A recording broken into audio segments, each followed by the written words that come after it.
Estaba muteado. ¿Qué tal, demonios? Muy, pero muy buenas tardes. Buenas noches. No, ya empezamos mal. Ni es buenas tardes porque es buenas noches. Y no es solamente demonios, sino también son demonios y cafeteros. ¿Qué tal, demonios y cafeteros? Muy, pero muy buenas noches de viernes. Llegamos a la edición de septiembre del Café Ufológico Rosario. Recuerden que Demonios le presta el canal a Lorena Ciarrata y a todo el Café Ufológico Rosario para que todos los meses hagan esta edición virtual, pero espectacular, de los Café Ufológicos. Y hoy, por primera vez en Demonios y por primera vez en el Café Ufológico, vamos a hablar de uno de los temas más polémicos de la ufología mundial. Yo siempre digo, hay dos temas polémicos en la ufología mundial, que son humo, que no solamente abarca a España, sino a muchos otros países, que cuando pones eso a un español, humo, encima se le ponen los pelos de punta y dice, ¿cómo vas a hablar de humo? Y el otro tema controversial de la ufología mundial, aunque por ahí más acotado a Chile, es la isla de Friendship. Ese es un tema, la isla de Friendship. Le decís a un chileno, Friendship, y enseguida, ¡guau! ¿Cómo Friendship? No podés hablar de Friendship, que esto, que lo otro. Bueno, polémica. Así que hoy, por primera vez en Demonios, se va a hablar, y dentro del marco del Café Ufológico, se va a hablar de la isla de Friendship, que va a estar, el director del documental Isla Alien, Isla Alien, que es el que da título al directo de hoy, que es Cristóbal Valenzuela, y como siempre va a estar conduciendo Lorena de Ciarrata. Voy a pasar, como siempre, primero muy rápidamente por el chat. Saludo a la gente del chat y después ya la dejamos todo el programa a Lorena. Así que vamos rápidamente por el chat. Denme un segundo. Chat de navegador chat, donde estoy acá. Acá podemos interactuar y vamos a hacer una recorrida muy rápida sobre el chat. Quiero agradecer primero a Oriol. Gracias Oriol, gracias Oriol por el superchat. Ni comenzó el programa y ya dejaste un superchat. O sea, te das cuenta que hoy va a ser un programón. A ver, muy rápidamente, ¿quién anda por ahí? Arnaldo Vizcaro, Leo RCC, Quiromantes también ahí presente. No voy a leer todos los comentarios porque si no estaríamos hasta mañana. Ovni Fanzanaro, Teresa Romero también presente, Inés Ewer, Chunca también presente desde Londres, provincia de Catamarca. Mirá vos. Londres es famosa por un famoso incendio que una vez ocurrió hace muchos años, pero bueno, eso es otro tema.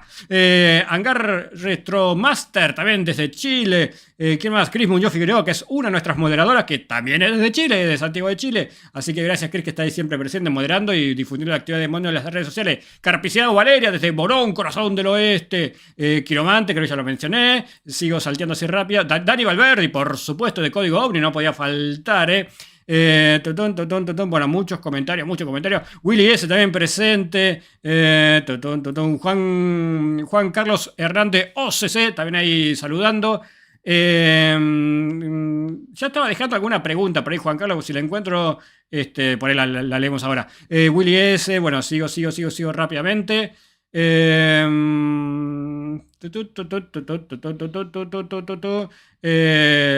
Bien, sigo. Shadow We Spectrum también presente ahí. Majo, saludos chicos, saludos. Arnaldo Vizcaro, ¿quién más anda por ahí? Bueno, a todos gracias por estar, mucha gente, muchos comentarios. Guillermo Fune, por supuesto, desde la provincia de San Luis, no podía faltar. Bueno, Juan Carlos Sosa está dejando muchos comentarios. Después lean ustedes que están en el chat, lean todos los comentarios de Juan Carlos Sosa, que vi que está dejando varios comentarios. Dice, por ejemplo, leo uno, dice: recuerdo que un oficial de la Armada dijo que en el reportaje de Patricios Bañados que había recalado una lancha llamada Mitilus 2, pero que nunca más la vieron, dice. Robert también es presente. Y a todos gracias por estar. Fran Joel desde Rosario, mi gran amigo Hugo Doria también ahí estaba acompañando. Mi querida amiga Noemí Friedrich, por supuesto. Guillermo Aguilera también desde Chile. ¿Qué más? Mercedes Montiel, Sergio Sánchez, por supuesto, estuvo ayer Sergio Sánchez, así que también vean el directo de ayer acá en Demonios. Así que bueno, a todos gracias. Sofi Pedraza, Chunca, y bueno, a todos gracias por estar acá acompañando. Me voy del chat, así le dejamos todo el programa a Lorena. Recuerden que a la hora se va a cortar el Meet, porque no tenemos pago. Entonces a la hora va a haber un video de gracias a Guillermo Funes también por el superchat, gracias Guille. A la hora va a haber una pausa obligada, cuando va a pasar un pequeño video de un caso argentino, pero eso después ya se lo van a ver. Ariel S. también se está sumando, Marcelo Metalle, por supuesto, y acompañando. Antes de ir con Lorena, vamos a pasar el tráiler del documental Isla Alien. Y a continuación del tráiler se viene un programón. Y yo dije, esto se va a saber algún día. Y nosotros lo vamos a contar. Y nadie nos va a creer. Los ovnis, los platillos voladores, los extraterrestres. Significativa ayuda del Supremo Gobierno. Estamos viendo como un objeto brillante en el cielo, pero si usted sale y lo mira por la ventana lo va a ver. Mira hacia arriba. Me fui dando cuenta que todo el mundo, todos miraban hacia arriba. No quiero pero no se acerque, que no se acerque. Ay, Dios mío, cara, que estoy gritando entera. Tienes una noticia, Apolo. Revisa el apocalipsis. Así nos hizo a nosotros, porque imagínate que nos estén diciendo más o menos que se va a caer el mundo. Cuando ellos llamaban, era una música así, esa, tan, tan, tan, tan, tan, tan, tan, tan. ¿Por qué quieres hablar conmigo? ¿Por qué yo? ¿Por qué no contar con un banco de órganos ilegal? La única manera de saber realmente lo que pasaba era ir. ¿Qué saben ustedes de esos gringos, oye? El rol de Ernesto de la Fuente en la historia de Friendship, yo diría que es el centro, el personaje principal. Y me dio, le dije, pero doctor, ¿qué tengo? Cáncer, hombre, no está viendo, mire. Está justamente en el límite de lo real y de la imaginación. En los años 80 estableció contacto con Friendship. Incluso, dice, visitó su isla. Él accedió a conversar con nosotros. ¿Cómo le curaron la enfermedad? Es darme salud a la...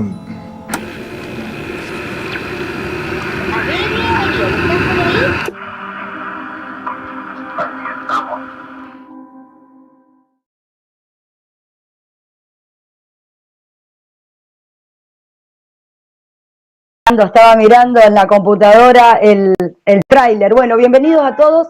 Buenas noches, gracias por acompañar en una nueva edición del Café Ufológico Rosario.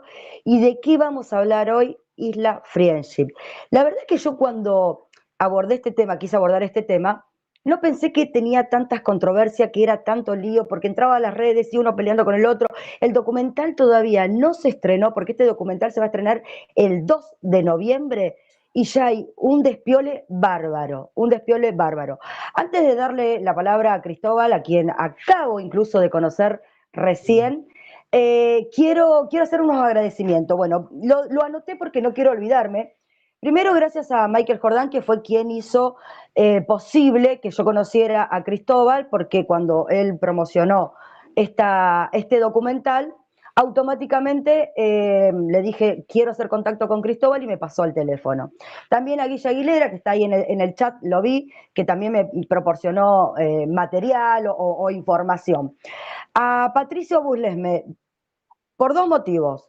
Uno, Pato, gracias, bueno, siempre estar ahí acompañando, apoyando. Gracias porque sé que estuviste hablando con Cristóbal y le diste buenas referencias de mí, así que gracias por eso. Y también por haberme pasado el teléfono de Daniel Morales, que también está en el chat. Después le voy a contar, y seguro que Cristóbal ahora va a contar quién es Daniel Morales, así que gracias por eso.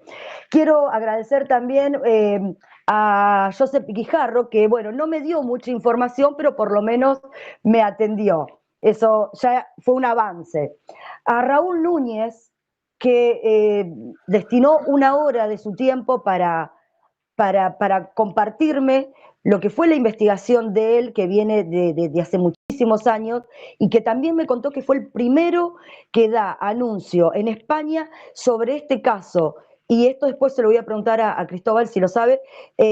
Aparentemente la noticia de Isla Friendship sale primero en España a través de Josep Guijarro y luego sale en Chile. También quiero agradecer a Ágora Plaza Sotomayor, que fue la persona que estuvo invitada el mes pasado, hablando de Huamachuco 83, quien no solo investiga Huamachuco, sino que está muy al tanto de todo lo que es la casuística chilena.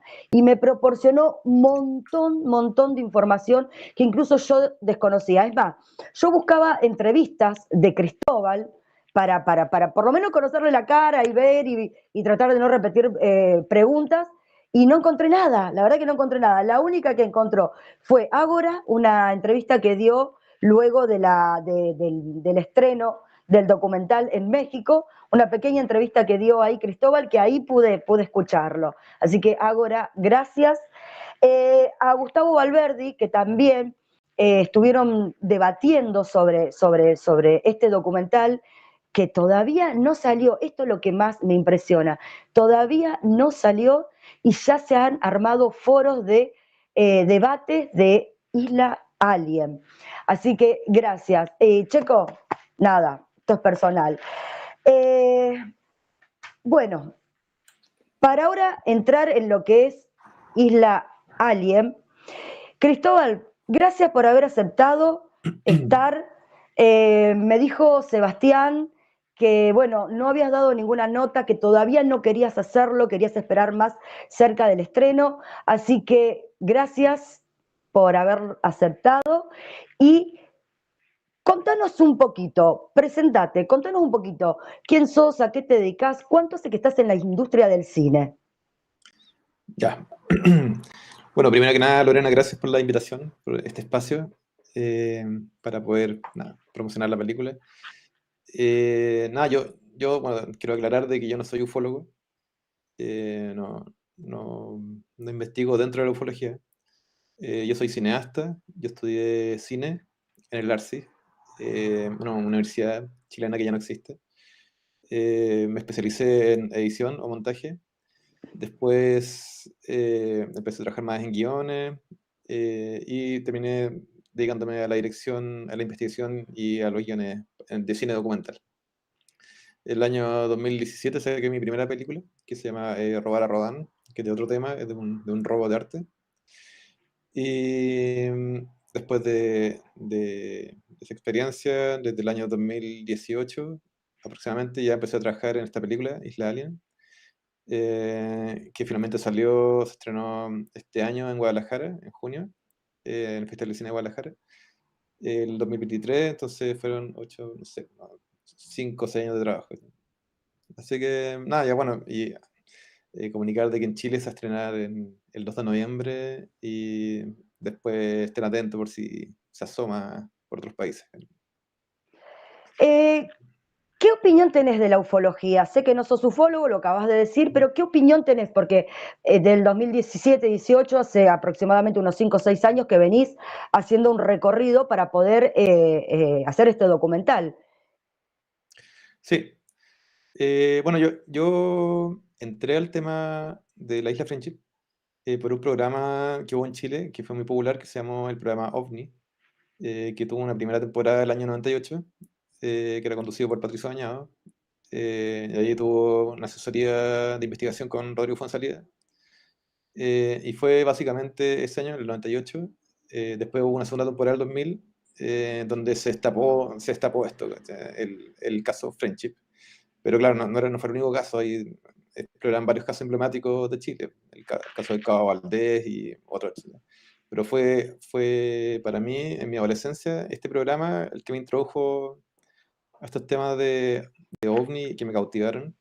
Bueno, también seguía por mi cuenta otros casos, mi hermano más que yo. Y así por algún motivo me quedó esta historia de Friendship grabada en la cabeza, porque era muy interesante todo lo que pasaba. Y fue recién, claro, después ya del año 2018 cuando decidí como enfocarme en eso, pero antes de investigar Friendship no tenía, claro, no conocía el mundo interno de la ufología. Y fue recién en esta investigación en que empecé a empaparme de la ufología chilena. Mi acercamiento fue ir primero a la gente que tenía como publicaciones sobre Friendship. Entonces llegué a un blog dedicado a Friendship, un tipo que se hace llamar Center.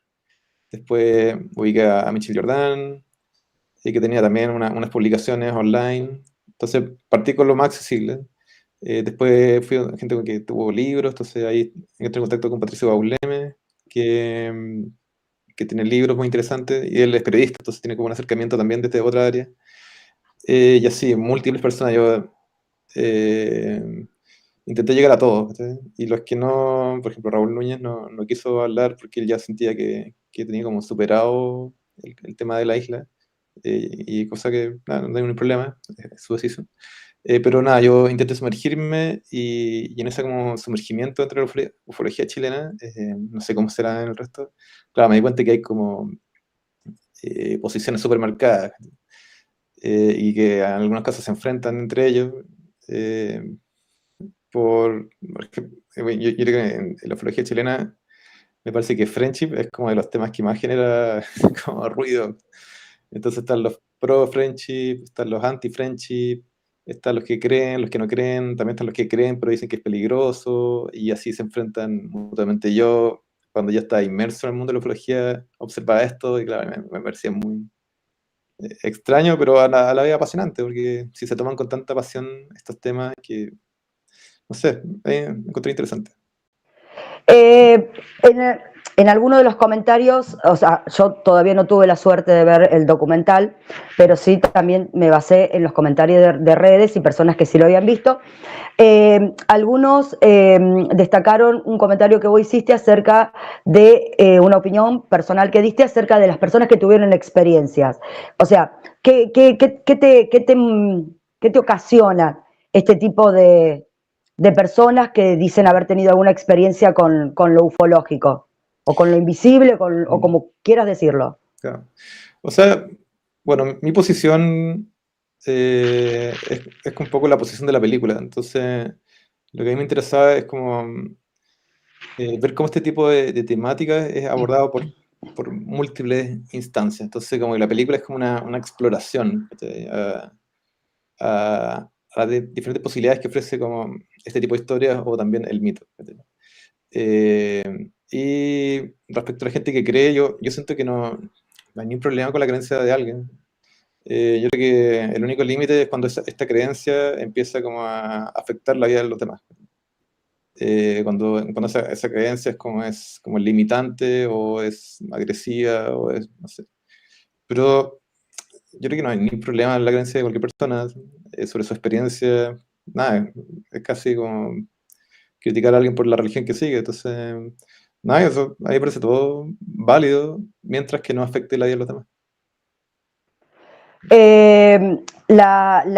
El documental está basado en la figura de Ernesto de la Fuente, ¿no? Sí. Y sobre todo hiciste hincapié en el mito. Sí. Para vos, como director, como cineasta, ¿cuáles son los elementos que un mito necesita para quedar enquistado como está Friendship al día de hoy? Claro, bueno, la película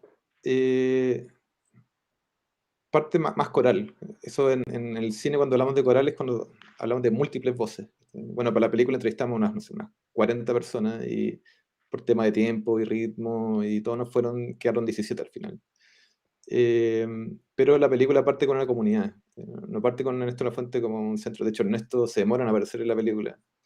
Entonces hay que entender que Friendship partió como un fenómeno de un grupo de gente en plena dictadura. O sea, la historia parte del año 84, cuando se comunica una persona desde un faro con la estación Lucero, que la estación Lucero es la de Octavio Ortiz, y su esposa Cristina y su hija, que también participan en las comunicaciones.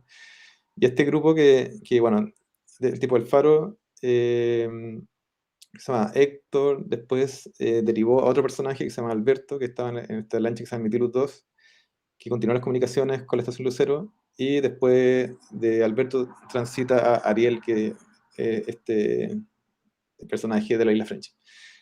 Bueno, tenemos esta estación de radio. En verdad, esto no es radio aficionado, esto es un tipo de radio que se llama 11 metros, ¿cachai? 11 metrista. 11 metrista. Es un tipo de radio mucho más accesible y desregulado. Los radioaficionados es un tipo de conexión radial que implica como tener patente, licencia, es mucho más técnico y más con más control o más regulado. El oncemetrismo no tiene regulación, entonces en ese tiempo había mucha gente con radio. Y hablaban en canales abiertos, entonces no eran como limitados diálogos de uno a uno, sino que cualquiera podía escuchar lo que se hablaba. Entonces entró la estación Lucero. En este contexto estoy hablando de años 84, 85, 86. Entró también a este grupo el Daniel Morales, de la estación Centauro. entró también en la estación Nazca, que era la Cristina que está entrevistada en el documental con su esposo. Daniel Morales también lo entrevistamos. También hay una estación que se llama la Estación California, hay una estación que se llama la Estación Palomo Blanco, la Estación Papiro. Bueno, yo llegué a todas las estaciones, hablé con todas. Pero era un grupo de nomás 12 personas. Y así fue, no sé, una decena, 20 quizás, y el que caía, porque Ariel hablaba con todos. Entonces quizás hay mucha más gente que habló que no teníamos idea. Y esta historia fue súper limitada. Después cuando los primeros 90 siguió dentro de la ufología chilena, dentro de pequeños ufólogos que atendían esta historia, pero la historia no fue recién masiva hasta el 98 con el programa OVNI. Ahí recién se convierte en un fenómeno de masa, ¿cachai? Entonces ahí, bueno, y Ernesto al principio era parte de este grupo, era la estación Taiquemo. Bueno, y esto en el año 98 explota, ¿cachai? Y ahí se arma un fenómeno como de masas, ¿cachai? Porque son miles los televidentes que hubieron del programa OVNI. Y la historia de Friendship, por algún motivo, conectó muy bien, porque hubieron muchas historias en ese programa, en esa temporada, en muchos capítulos. Pero la historia de Friendship tenía como algo interesante que era no solo un caso, sino que era una historia con muchos eventos, ¿sí? Y con muchas como situaciones, y hablaba de este espacio que queda muy lejos, este archipiélago que era donde hay miles de islas deshabitadas. Entonces era esta base que curaban y tenían poder. Entonces se generó por algún motivo esta como fascinación, ¿sí? Y ahí yo creo que el mito empezó como a funcionar, ¿cachai? Y la gente empezó como a adorar la historia, ¿cachai? Es la historia lo que se adora, ¿cachai? Y bueno, eso es lo interesante del mito, lo que se adora es una historia, ¿cachai? Entonces, ¿qué es una historia? Un contacto que crece. Bueno, no sé si te respondí parte de la pregunta, ¿no?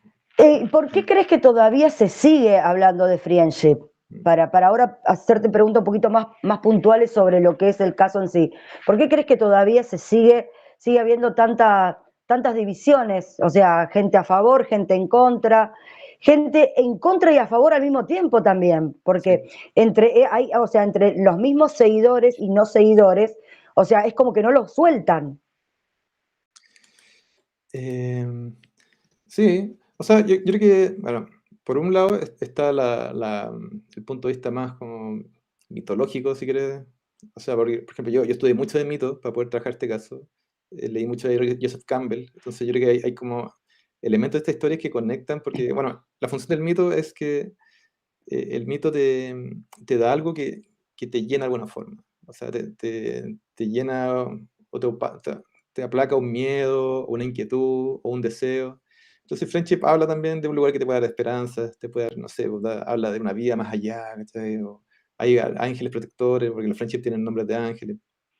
Entonces yo creo que hay un factor como mitológico que ayuda, pero también me di cuenta, trabajando en la ufología, o sea, metido observando la ufología, que también hay muchos temas como de rencilla interna. Entonces hay gente como que ataca a Friendship porque es el caso vinculado a ciertos ufólogos. Y después, entonces como este ufólogo tiene este caso, yo ataco a este caso, ¿cachai? Entonces observé mucho eso. Y yo no tenía un problema. ¿Cuál problema? Por ejemplo, bueno, sí. Se habla de tráfico de órganos, se habla de desaparecidos, se habla de muertos. Cuando yo todos estos días vine buscando información con toda esta gente que hablé y con otra gente que por ahí algunos me dijeron, mira, yo te cuento esto, pero sin que des mi nombre, no encontré una sola persona que me digan que haya fallecido por ese tema, no encontré nadie que haya denunciado por tráfico de órganos, ni nada. ¿Qué tenés al respecto para contar? O sea, claro, porque Friendship también es interesante porque tiene múltiples posiciones y teorías. Hay muchas teorías al respecto. Está, claro, la posición de que Friendship son buenos, y es la posición como de los primeros contactados, de Octavio, de la estación Lucero, claro, son buenos. Después surgió la teoría de que estos personajes eran nazis. Y para mí, cuando yo era adolescente, yo encontraba mucho sentido, porque el sur de Chile, al igual que Argentina, Brasil, recibió mucha gente escapando, nazis, escapando de la guerra y que se instaló acá. está esa teoría, también está la teoría de que estos son malos, de que son entidades malignas y que tienen este centro como de tráfico de órganos, de experimentos genéticos. Y así hay múltiples teorías. Yo respecto a la teoría maligna, yo soy más escéptico, no sé cómo decirlo, pero claro, yo no vi nada respecto a eso, como que Friendship es una organización maligna claro, pero es que es la posición de Michel Jordan, que también la respeto, pero yo no vi nada al respecto. Sí, precisamente también una de las hipótesis más fuertes dentro de lo que es la Friendship es lo que siempre dice él. Pero vos, a medida que ibas avanzando, ibas buscando información, como bien lo dijiste, vos no lo hacías desde el lado ufológico, sino para enriquecer al documental. ¿Qué datos pudiste encontrar que te llamaron la atención? Y si hubo datos que no pusiste simplemente para preservarte o para preservar lo que puede ser el documental. Porque hay todo también una historia detrás de esto en cuanto a que no se va a exponer todo porque, bueno, podés correr el riesgo tu vida, o sea, tu integridad física. ¿Qué hay de cierto de eso? Mira, bueno, hay cosas interesantes que yo fui encontrando en la investigación y que nunca se han publicado, nunca se indagaron, siendo que son elementos como que son accesibles. Por ejemplo, para la teoría nazi, porque está esa teoría que tomó fuerza harto tiempo. Por ejemplo, yo investigando, si uno quisiera como dar la vuelta y validar la teoría nazi, yo encontré que en los años 30, a finales de los 30, por el año 39, el gobierno de Chile negoció una isla en el archipiélago de Chonos que se llama la isla de Ipún. Y hay documentos, está en un libro en que publican los documentos y la traducen. Hubo negociaciones reales del gobierno de Chile, o sea, ciertos políticos del gobierno de Chile, para vender esta isla del archipiélago de Chonos, que es el mismo lugar donde está Friendship, al gobierno nazi. Y está la documentación, entonces no entiendo cómo, es que barajaban esa teoría, nunca la he mencionado. Pero está, y está, no queda claro en qué concluyó la negociación. Después encontré también de que hay un SS, Max Junge, que era un chileno alemán, que era un activo SS durante la Guerra Mundial. Él hacía estudios. ¿Qué es un SS para entender? El SS es una facción de los militares nazis, que era como la elite nazi, que eran como lo mejor de lo mejor. Entonces, un SS chileno-alemán hizo investigaciones, Max Junge hizo investigaciones nazis en Chile, en territorio chileno, y también está esa documentación, que también accedí en un libro publicado, en que él pedía para la investigación a Alemania, pedía un barco, pedía científicos, pedía una base, pedía un presupuesto, y se aceptó. Y bueno, no tengo claridad en qué, o sea, los documentos que tengo, que son históricos, ¿no? No queda claro en qué termina esto, la investigación, pero se concluyó, se hizo, según estos documentos. Tampoco no aparece en ninguna parte de los estudios ufológicos que encontré, ¿no?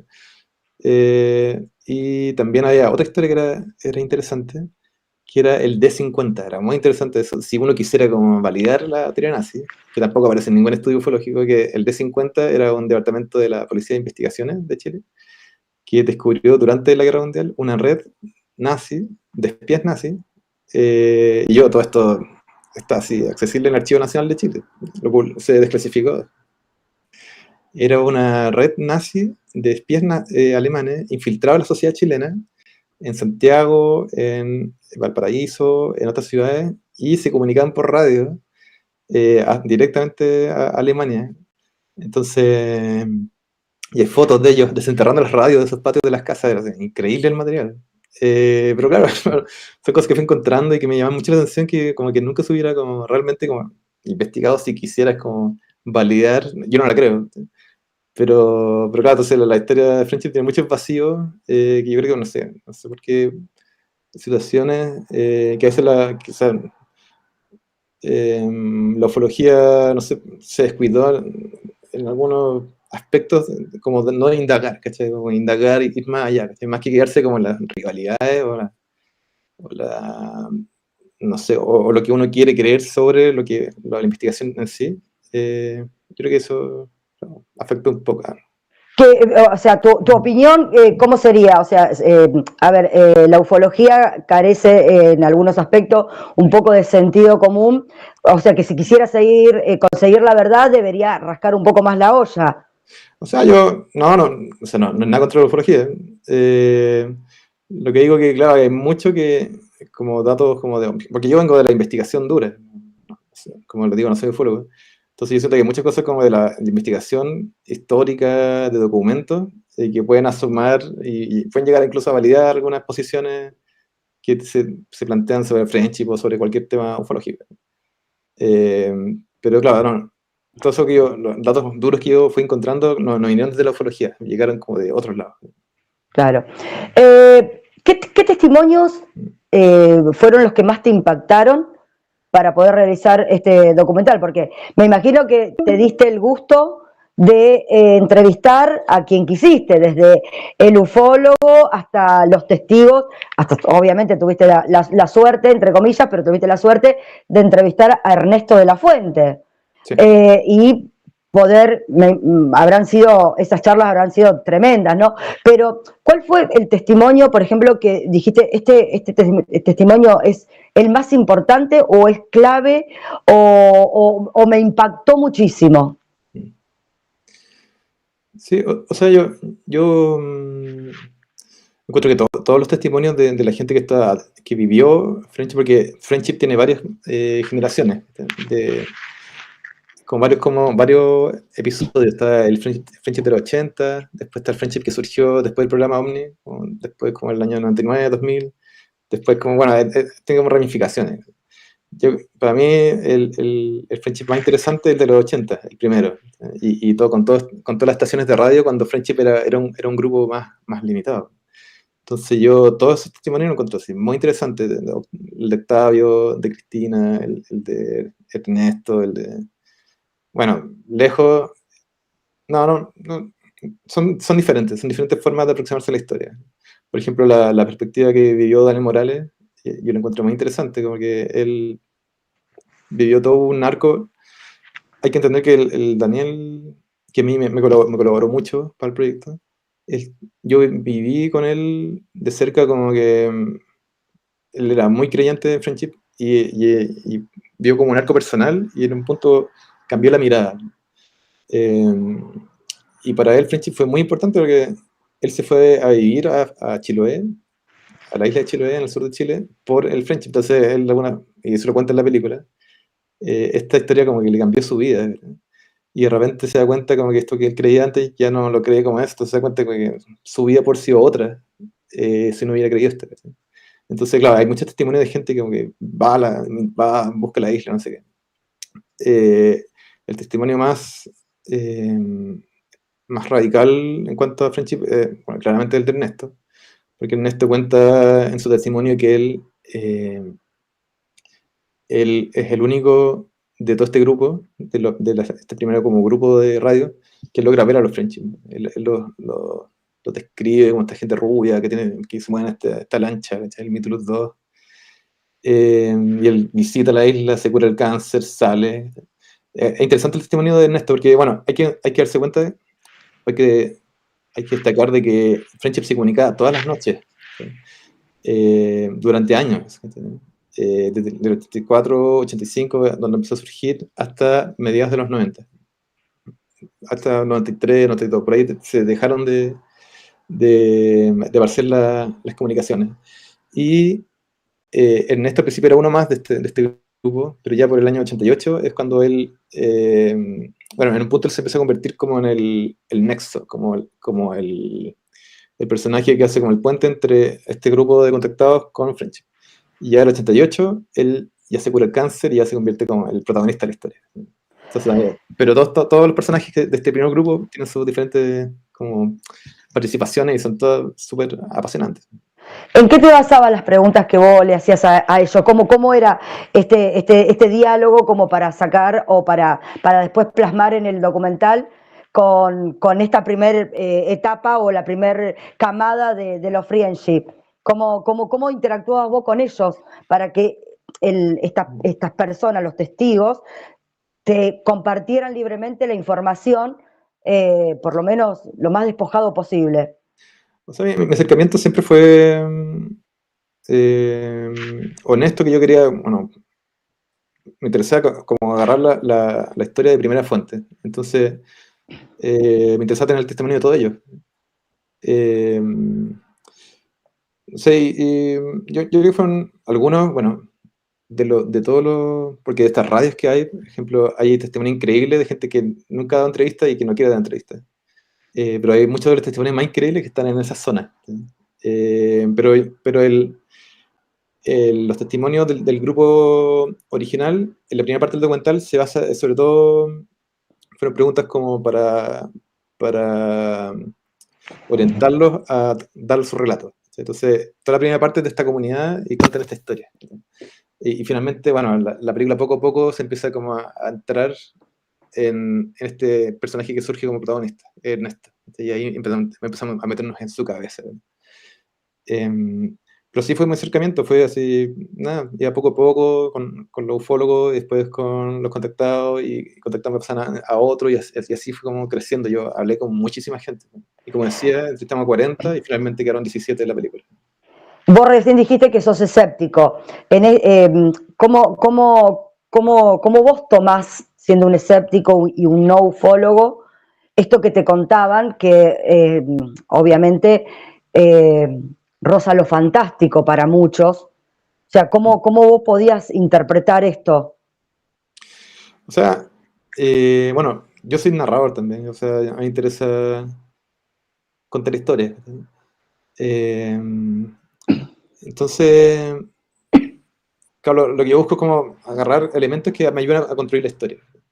Y si, claro, bien soy escéptico con los ovnis en general, pero soy un cineasta, entonces busco la historia y mis preguntas eran como apuntaban a esto, a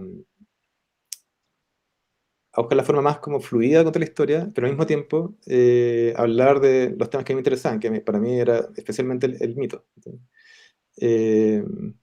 Bueno, yo como tenía como unas preguntas guías que tenía, que era básicamente como ¿por qué la gente cree en algo así? ¿Y por qué alguien puede crear algo así? Y en los dos casos mi respuesta, que mi hipótesis fue, mi línea es que en ambos casos se necesitan esas historias para todos estos personajes. Pero eso, sí. Ir metiéndonos de a poquito en la cabeza de Ernesto de la Fuente, ¿no? ¿Qué fue lo primero que te topaste entrevistando a Ernesto? ¿Cómo viste la personalidad de él? ¿Cómo la sentiste para ser capaz de argumentar durante tantos años esa hipótesis de que incluso fue curado del cáncer y todo eso? ¿Cómo fueron esas charlas? Un poco para entender la cabeza de Ernesto de la Fuente, porque es un hombre sumamente complejo, un hombre que se dice que estaba ligado a la dictadura de ese momento. ¿Y qué hay de cierto de todo eso, Cristóbal? Bueno, con Ernesto el acercamiento fue por... bueno, Ernesto a principio, como entre el año 93 y 96, se instaló en un pueblo que se llama Freirina, que queda al norte de Chile, en la región de Atacama. Entonces, entre Santiago, donde vivo yo, y donde vive Ernesto, son así muchos kilómetros de un viaje en avión, o en bus, muchas horas. Entonces, no era fácil ir a hablar con él.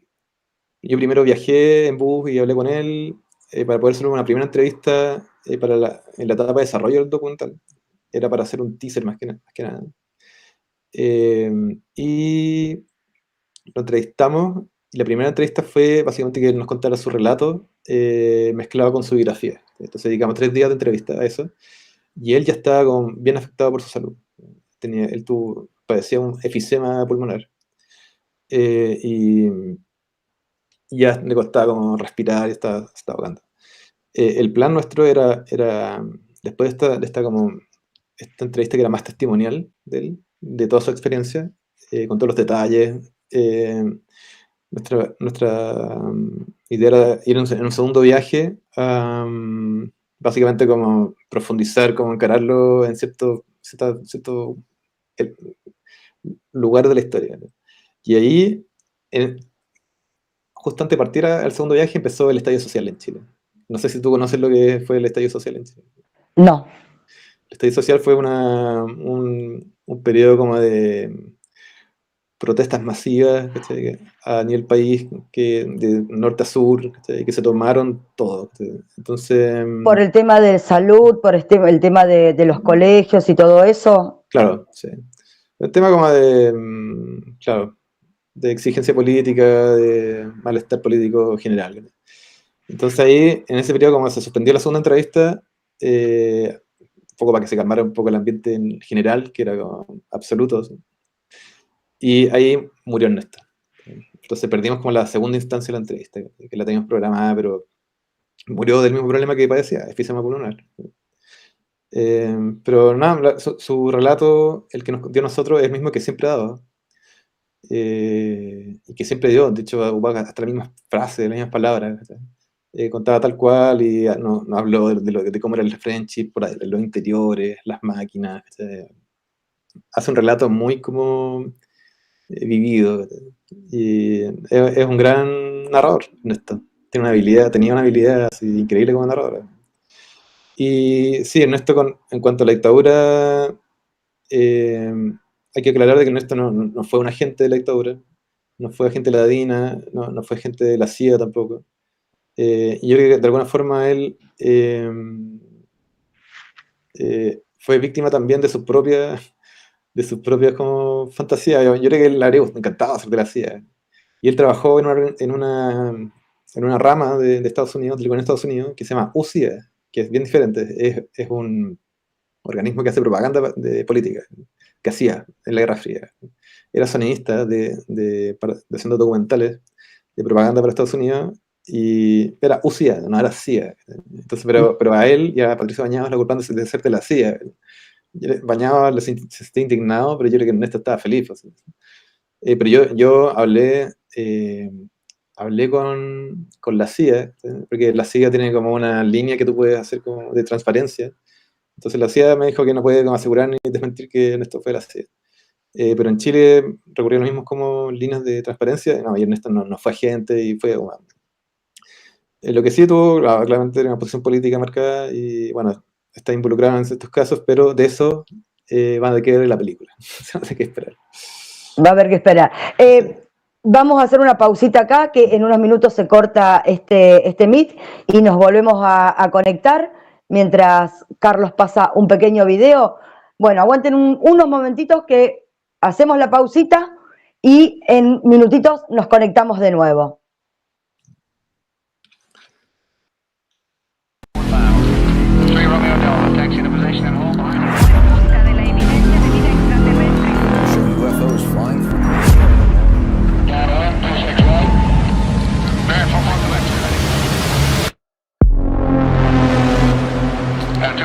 Contact Emery's Barge Patrol.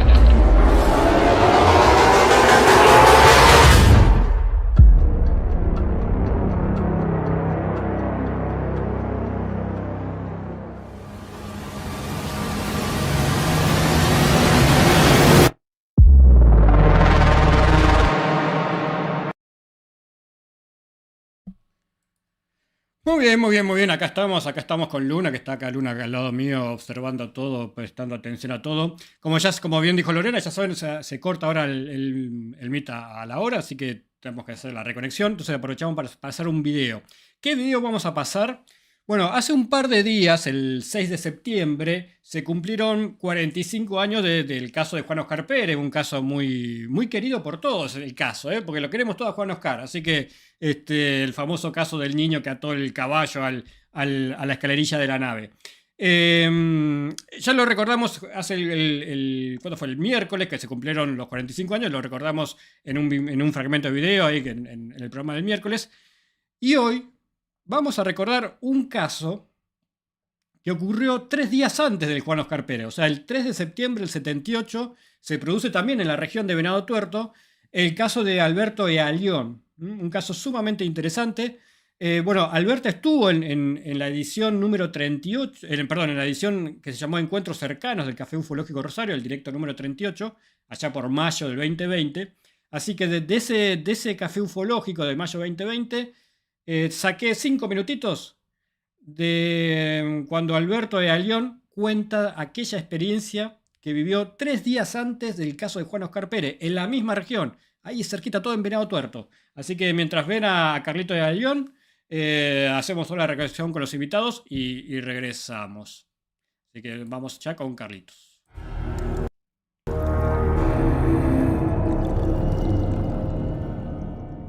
Si querés, Carlos, empezar a contarnos qué es lo que te sucedió. Bueno, cómo no. Es una historia que en aquel tiempo era muy difícil hablar, porque vos comentabas algo y se te reían en la cara, sin cosa. Yo esa noche había ido a la casa de mi novia, en aquel tiempo, que estaba en un pueblo que se llamaba Chapuy, que estaba a 30 kilómetros de Venado, y me vengo salí 3:30 de la mañana allá. Más o menos cuando yo iba llegando, para el que conoce Venado, iba llegando a una curva que se llama la curva de Pastorino, hice unos 2 kilómetros más y empecé a ver luces muy fuertes. Primero me parecía que eran luces de un establo que se llamaba Matadero, pero no era, me di cuenta que no era eso, o sea, porque yo pasaba siempre por ahí, no veía tan fuertes las luces. Me fui acercando a una calle que es una, como se llama, una calle que va a un pueblo que se llama San Eduardo, y fui aminorando la marcha, porque me interesó lo que estaba viendo, veía 7 luces que se movían un poco, pero la sorpresa más grande que me llevé, cuando fui llegando a esa calle, hacía que estaba más o menos, esas luces se veían a unos 800, 1000 metros de ahí, era de día. Estábamos hablando de que era de noche, no venía ningún vehículo, no venía nadie, y era de día, prácticamente era totalmente de donde yo pasaba hasta donde estaban ellos, era como si hubiese habido sol del primer día. Y observé que había como 2 personas que se movían en la calle, yo iba despacio y en un momento se levanta una nave, que se me vino, ahí fue el pulepe más grande que me agarré, ¿no? Hasta ahí venía observando, yo veía qué es eso, y ahí me di cuenta que estábamos hablando de otra cosa. Se me levantó, se me puso arriba casi del vehículo que me alumbró, y bueno, el susto que me pegué fue grandísimo, porque yo quise acelerar el auto, no podía, hasta el que puse primero y salí, el auto no me respondía. Yo tenía en aquella época, estamos hablando de septiembre del 78, yo tenía un avión, y de ahí a donde me pasó eso estaría unas 15 cuadras de mi casa. O sea, llegué a mi casa, que eran las 4 de la mañana, mi familia, que eran mis padres y mis 2 hermanos, estaban en un campo paseando, y estaba mi hermana, que tenía 19 años. Y cuando llegué, golpeé, le comenté lo que me había pasado, el susto que tenía, todo, comenté todo eso, y todavía me dice, ¿querés que vayamos? No, me muevo de acá, digo, tenía un susto muy grande, y quedó así. O sea, todo esto salió a la luz, porque yo soy una persona muy cerrada, en ese sentido, no soy menos. En aquella época, si vos hablabas de que viste platos voladores, que viste todo eso, te decían cualquier cosa. Entonces, ¿Cuántos minutos estuviste observando todo eso? ¿Cuánto tiempo te llevó? Calculo unos 5 minutos más o menos, porque yo cuando ya iba, me faltaban unos 1000 metros para llegar a esa calle, iba despacio, iba mirando, y no venía nadie, ni de atrás ni de adelante en la ruta no venía nadie. Yo venía mirando exactamente eso que me llamaba la atención, que se movían, que yo veía que se movía, digo, si se mueven, no son luces de un establo, son luces que me lo imaginé, ¿cierto? Pero cuando ese ovni se levanta, ahí me di cuenta que era un plato volador, directamente. O sea, se comentaba en aquella época todo eso, y que se me puso, habrá estado a 80 metros de altura, calculo yo, eso, y se me puso casi arriba a mí, que después no me siguió más. ¿Enseguida lo asociaste con el fenómeno, Carlos? Sí, yo los asocié enseguida, porque, o sea, había escuchado muchas cosas de esas, y lo que había escuchado era lo que yo vi, son las luces así como era todo, y sinceramente el susto fue grande. O sea, en ese momento cuando te agarran el problema, yo no miré para atrás.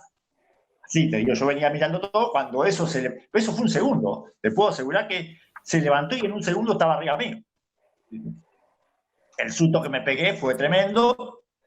Me llegué hasta mi casa, charlé todos, y después pasó y se enteró todo esto porque mi hermana yo trabajaba en una empresa de carpintería y era un familiar mío. Entonces mi hermana llama por teléfono el lunes a la mañana a mi tía diciendo lo que me había pasado.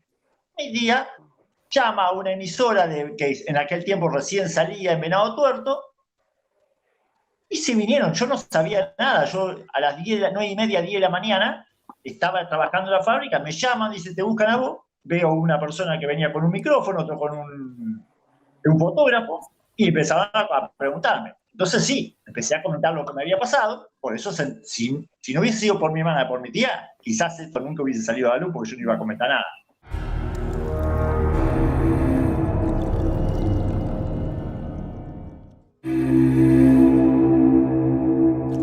Demonios.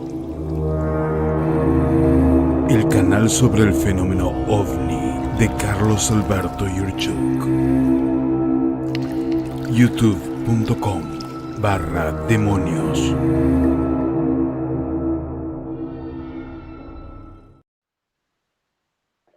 Bueno, gracias a los que se quedaron ahí y a los que están compartiendo este directo.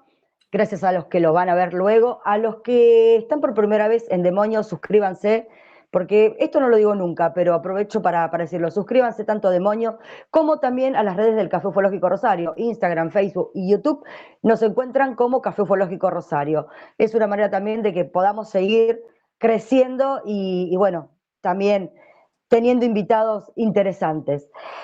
Cristóbal, quiero que nos metamos un ratito en la cabeza de Ernesto de la Fuente y cómo era este señor y cómo te impactó la cuestión como para también hacer esta conexión de Ernesto con su vida política, con la isla Friengi y cómo se fue desarrollando todo esto.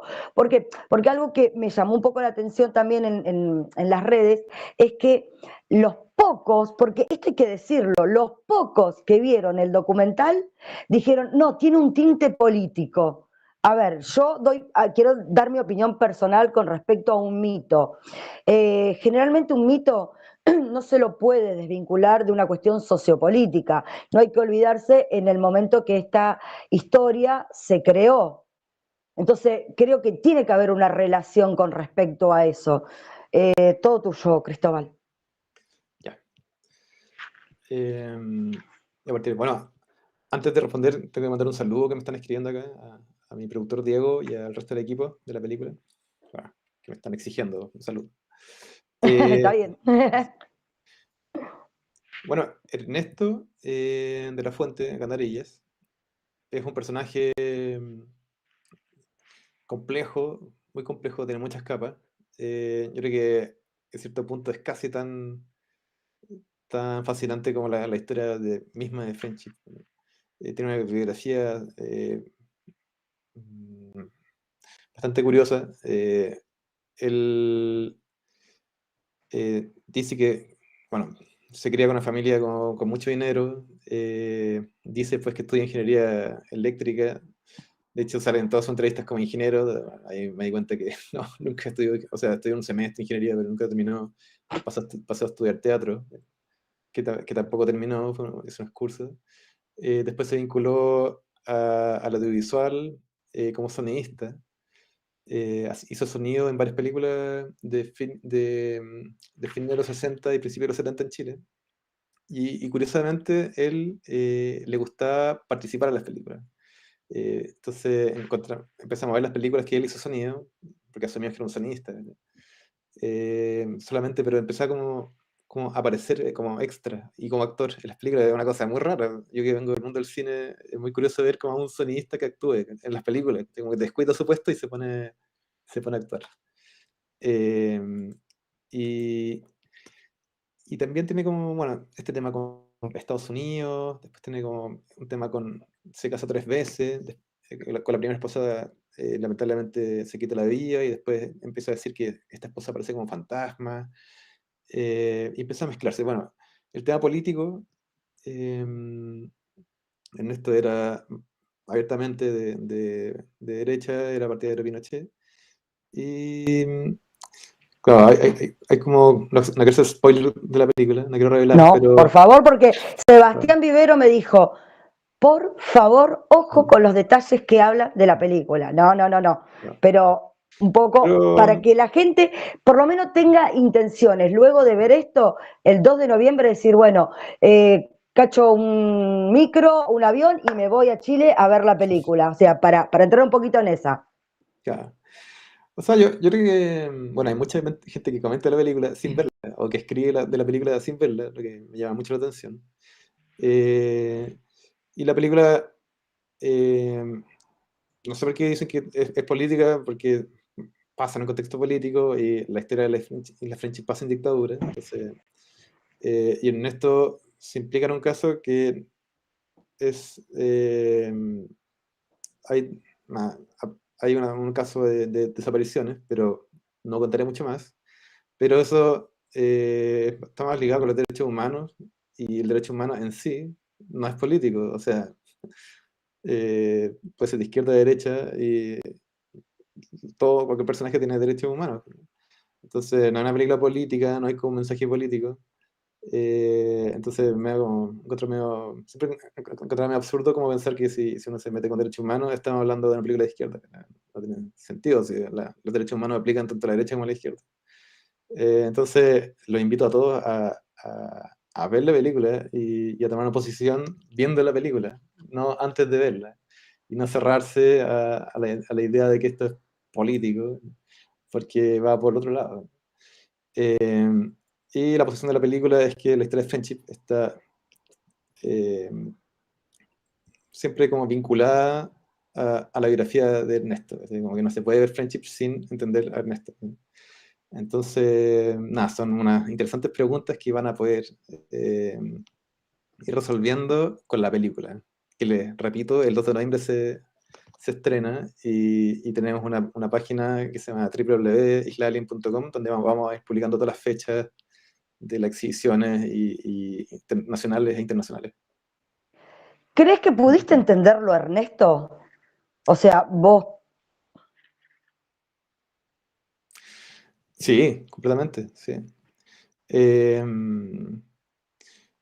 O sea, Ernesto, nada.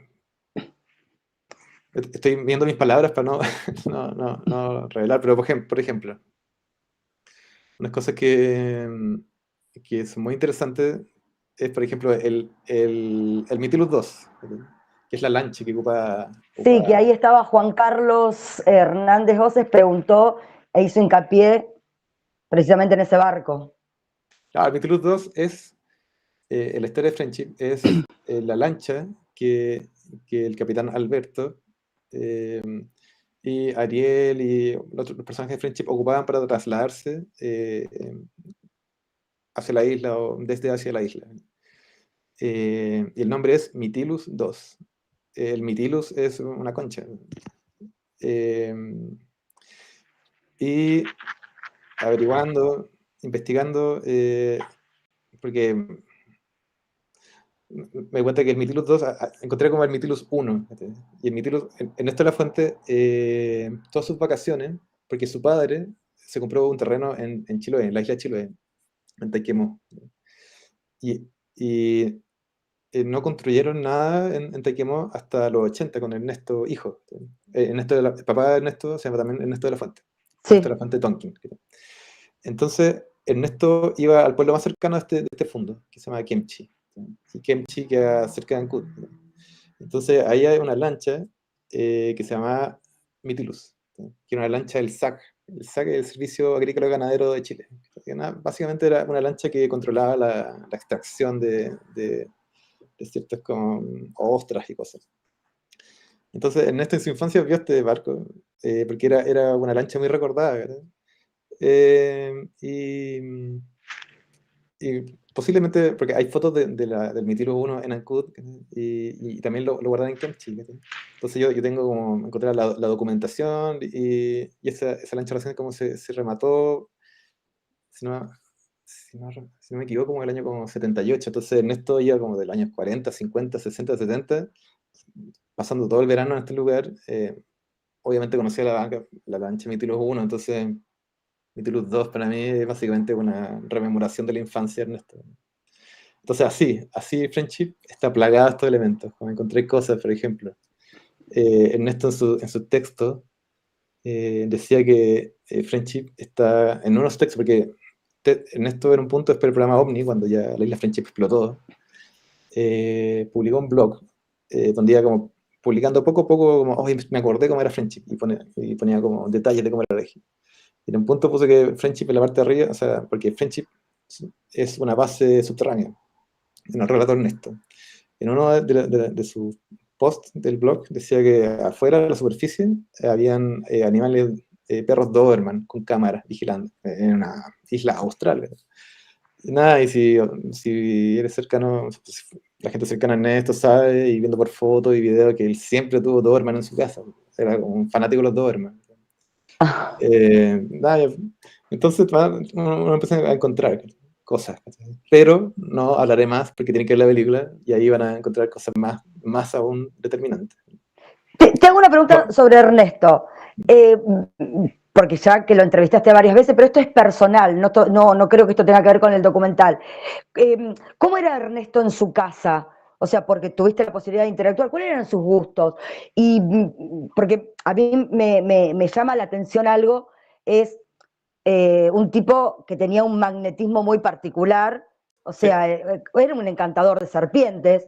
También me pregunto, y esto lo hablamos cuando empezamos, ¿por qué nosotros, como aquellos que nos gusta la ufología, también seguimos este tipo de personalidades? ¿Qué qué componente tiene como para que sea tan atractivo para tanta gente?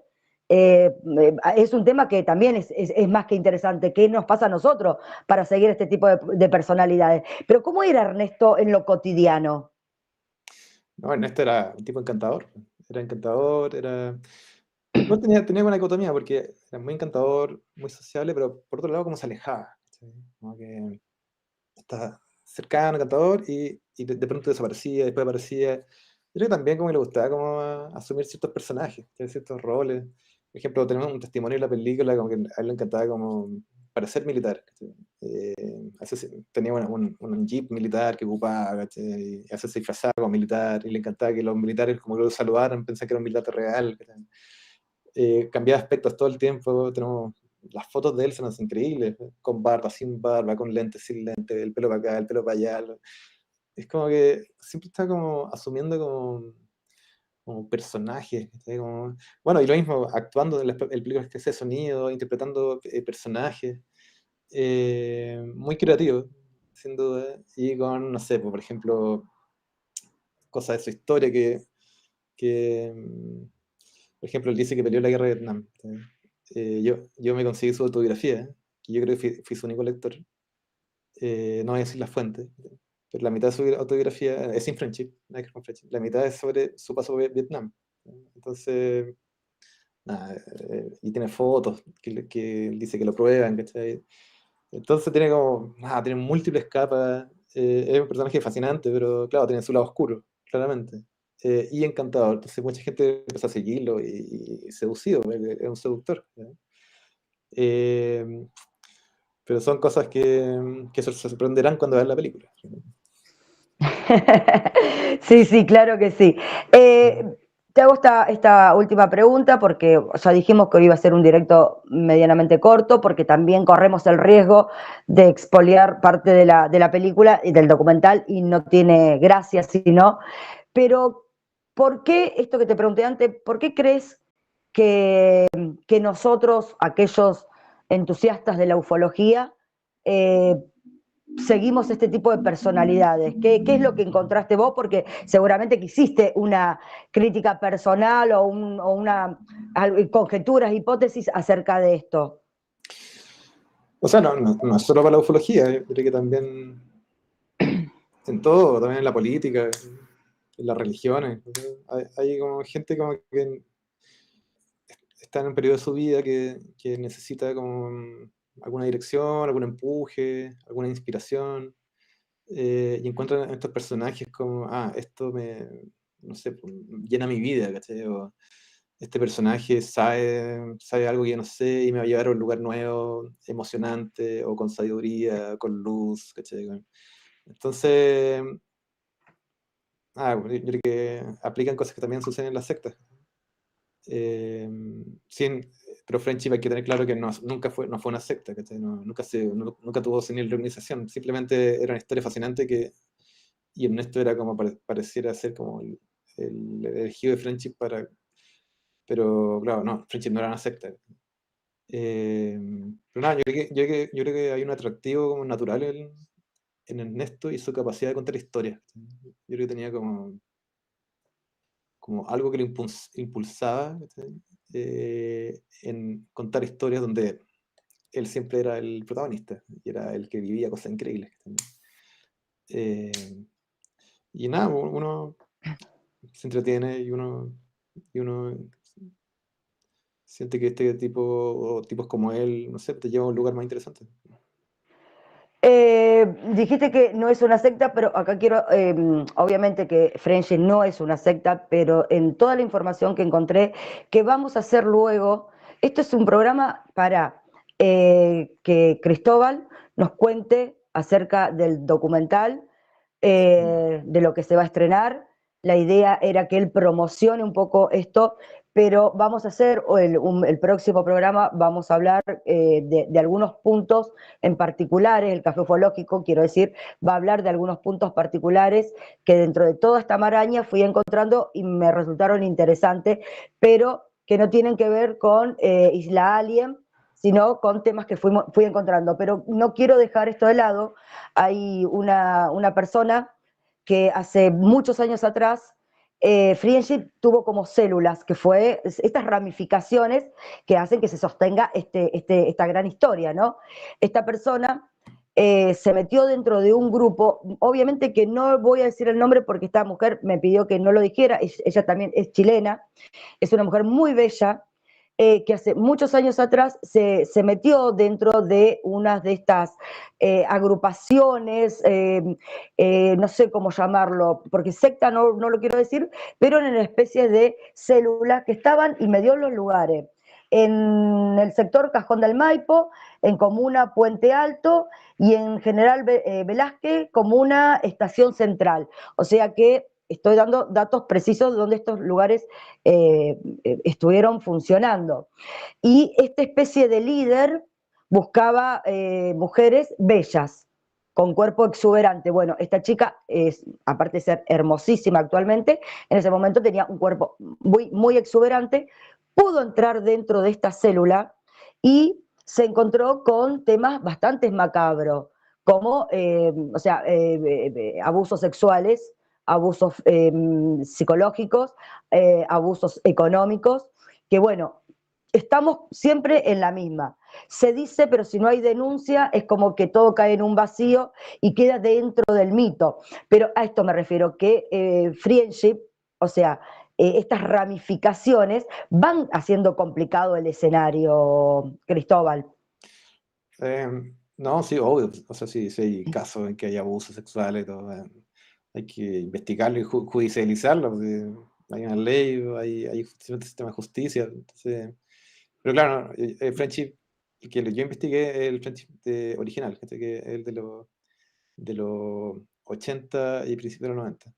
Pero también hay que conectarlo inagradablemente al caso de amicizia, que es el caso italiano, que es muy similar, que la amicizia en español es amistad, friendship. Entonces, claro, hay que darse cuenta que esto también viene de antes, ¿cachai? O sea, como viene... Entonces hay dos formas de verlo, ¿cachai? Que friendship, el de los 80 chilenos, está inspirado en amicizia, o, como los creyentes lo ven, están vinculados de que de un lado de Italia viajaron a Chile. Pero claro, mi foco fue este friendship, el friendship de los 80, con todo este grupo de radioaficionados original. Pero todo lo otro que vinieron, después hubo unos friendships que se conocen como los friendships falsos, que son los friendships de los 90 y principios de los 2000. Nada, ellos fueron expuestos, ellos, en el mismo programa Omni, lo siguieron como la señal de radio y llegaron a una casa donde estaban transmitiendo. Ya no era Ariel, era otro personaje. Pero claro, ahí en ese caso, no, hasta donde yo sé, no vieron como abuso sexual, nada. También creo que hubo como un intento como de aprovechamiento económico, o ver un diezmo. Y ahí como que soltaron las alarmas de los semetristas que están ahí vinculados. Pero bueno, y también yo investigando me topé con este caso de esta secta peruana que se llama Alfa y Omega, que exponían estos como videos de friendship, así como... Pero claro, tampoco indagué tanto en eso, sino era como... pero claro, yo creo que si quieren investigar ahí y hacer denuncias, hay que hacerlo. En estos friendship falsos, ¿pudiste por lo menos saber quién eran los que estaban detrás, los nombres verdaderos? Ah, sí, claro. O sea, se expone en el mismo programa. En mi programa, pues nombre, apellido y las caras, y el tipo sale y habla. Pero claro, pero como te digo, ese era otro episodio, porque yo creo que Friendship, en verdad, si uno quisiera hacer una serie, da para una serie perfectamente. O sea, yo creo que tenemos que dejar mucho fuera, y muchos personajes fuera. Pero claramente Friendship da para una serie. Te voy a hacer una pregunta que está en el chat, porque si no la hago, viste, siempre suele haber en el café alguna pregunta en medio de rigor, y la hace Germán Manrique, que dice: hola, buenas noches. ¿Cuál es la explicación que puede entregar el director del pseudo documental con la idea entregada en una entrevista en México, en donde trató a todos los interesados en la ufología? Te la tengo que hacer, Cristóbal, porque está ahí, y bueno, a ver qué le contestás al amigo Germán. Ah, no sé, no recuerdo qué es lo que se refiere, pero nada, yo no tengo nada contra la ufología. O sea, yo no trabajé 5 años en una película para reírme de la ufología, sino que me interesa como el fenómeno y me interesa explorarlo desde todos los puntos de vista. Entonces, nada, yo tengo todo el respeto del mundo por la disciplina, y nada, encuentro válido, me encuentro todas las creencias, todas las investigaciones válidas, ¿sí? Es una pasión, tienen que seguir adelante. Y nada, me encanta que la idea como que esta película arma debate. Sí, pero demasiado. pero como les digo, no trabajé 5 años para reírme de la ufología, sino que me interesaba. Yo siento que esta historia de Friendship tiene como temas mucho más profundos, ¿sí? Que hablan como de la humanidad, hablan del mito, hablan son temas trascendentales, ¿sí? Que yo siento que son clave tratarlos. Vendeme todo lo que sea necesario para, como te dije antes, cosa que dentro de 2 meses agarremos un micro, el auto, un avión y vayamos el 2 de noviembre a compartir el estreno en Chile. Bueno, sabiendo que el público de este canal es, claro, de ufología, nada, esta película tiene una... Bueno, no es la única película de French, hay un documental anterior, pero en el enfoque es investigativo, Entonces tratamos Friendship de una forma como que nunca se ha tratado. Y llegamos a las bases más profundas de la historia. Todo contado dentro de una narrativa, porque es una película. Pero intenté, bueno, y también trabajé con un co-investigador y co-guionista, y como equipo de toda la producción, intentamos meternos hasta las profundidades máximas de la historia. Yo creo que nadie, o sea, no hay otra como referencia que tomar Friendship con este como nivel de intensidad, bueno, pero mirando siempre para todos lados, mirando hacia el lado creyente, hacia el lado escéptico, hacia el lado medio. Entonces, yo creo que tiene que la película para poder sumergirse en esta investigación y poder hablar de la película con autoridad. Claro, y no sigan comentando la película sin verla. El 2 de noviembre en Chile se estrena Isla Alien. ¿Por qué no le pudiste poner Isla Friendship? La verdad, siempre para mí fue Isla Alien. Me gustaba como la sonoridad. Digo, bueno, también hay otra historia, pero en verdad para mí siempre fue Isla Alien, pero el nombre de Isla Friendship está patentado en Chile, al menos. ¿Por quién está patentado? Eso no lo sabía, eso fue un dato que me llegó hace unos días, pero ¿por quién está patentado que no lo puedes usar? Está patentado por un cineasta chileno, pero no va a entrar en detalles. Perfecto. Faltó que te preguntara algo como para que la gente se entusiasme para ir a ver el estreno de Isla Alien. ¿Una invitación? ¿Quieres que haga una invitación? Por eso, ¿te faltó que yo te preguntara algo que más quieras decir? No, yo creo que invitarlos a que vivan la experiencia y sobre todo si tienen como esta pasión por el tema, que lo vivan, lo critiquen, después si tienen dudas vayan a verla de nuevo, y vamos a estar, bueno, en Chile vamos a estar yendo a todas las funciones, y mi idea es no dejar a nadie afuera. O sea, tuvimos en Chile el estreno en el Festival Sanfic, y fue súper intenso el primer día porque estaba Michelle Jordan y habló un buen rato.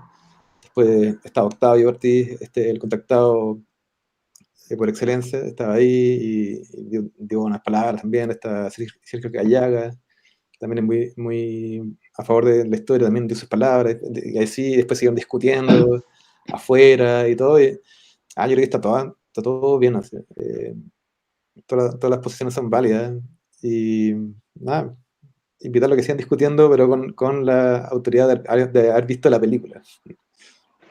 ¿Tienen contrato de exclusividad los que participaron en el documental o pueden hablar en cualquier lado? No, pueden hablar en cualquier lado, y de hecho en noviembre, cuando empecé a mostrar la película, los vamos a empezar a invitar para que abran el debate y defiendan sus posiciones. Sin duda, si la película no intenta por ningún lado como destruir Friendship ni destruir a nadie, sino que busca como abrir el relato. Principalmente para mí es sobre el mito, pero conociendo las posiciones de la ufología, también puede ser desde la ufología. Entonces están todos a verlo, a comentarlo y ir a las funciones, porque vamos a estar ahí invitando gente. Y bueno, en noviembre se muestra en todo Chile. Son como unas 25 salas independientes, y en Chile y en Santiago también va a estar en salas comerciales.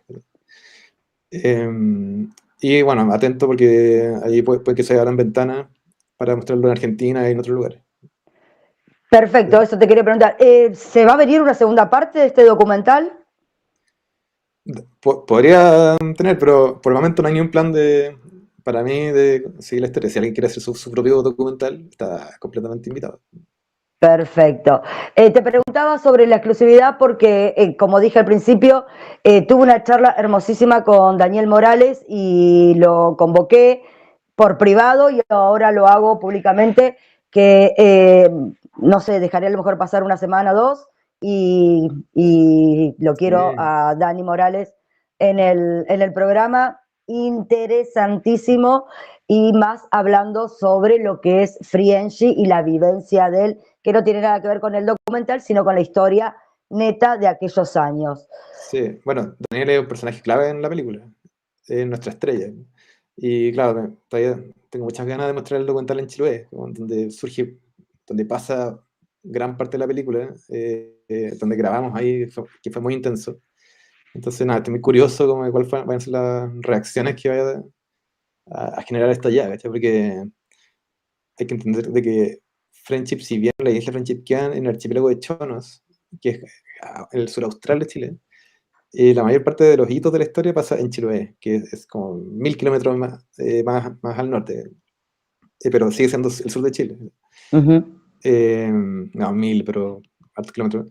Y hay que entender que cuando surge Friendship, Ernesto estaba viviendo solo en una cabaña en Taquemo, completamente aislado, ¿cachai? Porque está divorciándose o ya separado.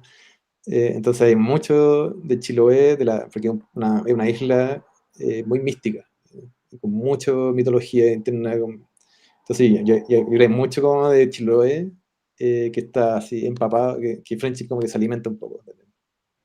Y en Chiloé hay muchos testigos del Mitilus, hay muchos testigos de eventos vinculados a Friendship, de pobladores, de gente de Chiloé. Sí, esos son algunos datos que estuve recogiendo todos estos días, que fueron intensos en cuanto a toda la información recopilada, que bueno, obviamente hizo también que en mí despertar un bichito de la curiosidad, porque en Argentina realmente sí se conoce el caso, pero no es un tema que se trate seguido en los canales. Por eso, y ahora me picó demasiado el bichito de la curiosidad, y gracias, como dije, a Patricio Abuslesme, que ahí me ayudó a hacer contacto con Daniel, y hay mucha tela para cortar y muy interesante. Cristóbal, gracias, sé que será un éxito el estreno de Isla Alien.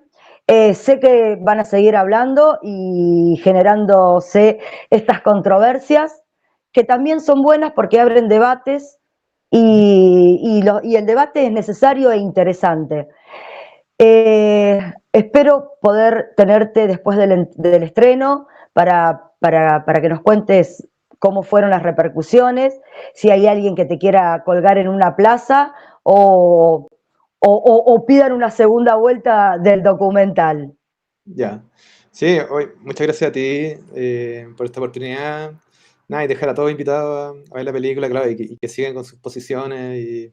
Pero como les digo, les repito, como que todas las posiciones son válidas y si se mantiene el debate fuerte, perfecto, no hay problema. Si la película no busca así como silenciar o destruir nada, ¿cachai? Sino que simplemente sumarse al debate de esta historia. Y haremos todo lo posible para que ese documental, esa película, también esté aquí en Argentina y también la podamos disfrutar desde nuestro lugar. Gracias a todos los que están en el chat. Voy a hacer una pasadita así muy rápida. Bueno, está Daniel Morales, está Ágora, está Cris Muñoz, están Juan Carlos, Gustavo, Dieguito, Diego Jaime, Juan Crespo, Eduardo Sosa, Checo Jaroslav, Germán, Entropía. Gracias a todos. No quiero hacer una pasadita rápida. Hay preguntas. Le prometía, voy a decir la verdad, le prometí tanto a Sebastián como a Cristóbal que esto iba a ser una charla cortita. No, o dale, sea no que hay problema. íbamos a estar 40 minutos. Perdóname, te mentí y le mentí a Seba, pero la verdad que me era grato verte, tenerte, aprovecharte, tratar de no dar datos precisos de la película, pero sí sentar esta primera base en cuanto a tu mirada sobre Friendship, a por qué hiciste este documental, en qué te basaste, cuál fue el disparador como para después meternos de lleno en un próximo programa hablando meramente de Isla Friendship. Así que gracias a todos los que están. Seguiremos por privado, Cristóbal, Seba y a todo tu equipo de producción, y será un éxito. Nos vemos la próxima. Gracias. Chao, gracias. Abrazos.